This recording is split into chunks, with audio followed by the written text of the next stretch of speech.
This is a perfect time to go over Earth in my encyclopedias. Hi, if you're new here, my name's Sandra. I love old books, and the chosen ones absolutely hate me. They took my account for reading over the encyclopedias. Anyways, so this is the set from the 1920s. Okay, we did this on the other account. Check this out. The planet third in order from the sun. Mercury and Venus are nearer the sun. The general shape of the earth is spherical. Whenever the earth's shadow falls on the moon, it has a circular outline. The curvature of the earth's surface is such that if three stakes in a line be driven half a mile apart so that the tops of the first and the third are on the water level with the top of the second, it will be found on sighting across that a straight line from the top of the first stake to the top of the third cuts about 8 inches below the top of the second stake. In other words, the surface of a lake curves about 8 inches per mile. Scientists have actually made numerous measurements, a score or more, of considerable portions of the meridian.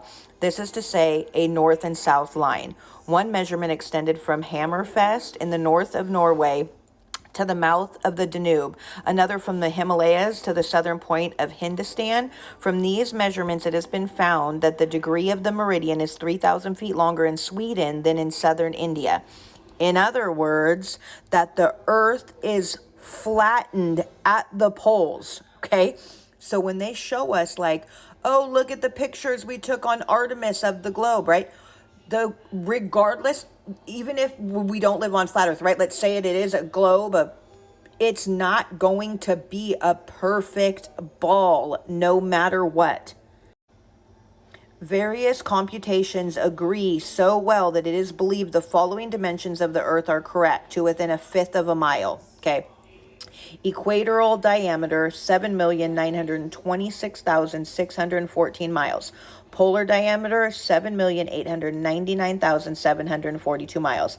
That's a difference of 26,872 miles. Average diameter 7,920 miles. Equatorial circumference 24,912 miles. Area of surface 196,971,984 square miles, okay? Weight in pounds, including atmosphere, right? I know it continues to go on, but just take a look at that, right? Okay. The Earth has 3 motions and possibly 4. It rotates on its axis once each 24 hours. The rotary speed of the Earth's surface varies from 0 at the poles to 1,000 miles an hour on the equator. It revolves about the sun in an elliptical orbit once in each year, flying at a rate at about 66,600 miles an hour as it travels. 666. Now watch this. People started catching on, and now they say it's approximately 67,000 miles per hour because gotta try to make it look better, right? Okay, this orbit is fairly regular, yet it is thought that the Earth wobbles on its axis a trifle and is jolted out of its path 4,000 miles or so. It follows the sun in its travels at an estimated rate of 150 million miles a year. Very possibly, the universe may be changing its position in space.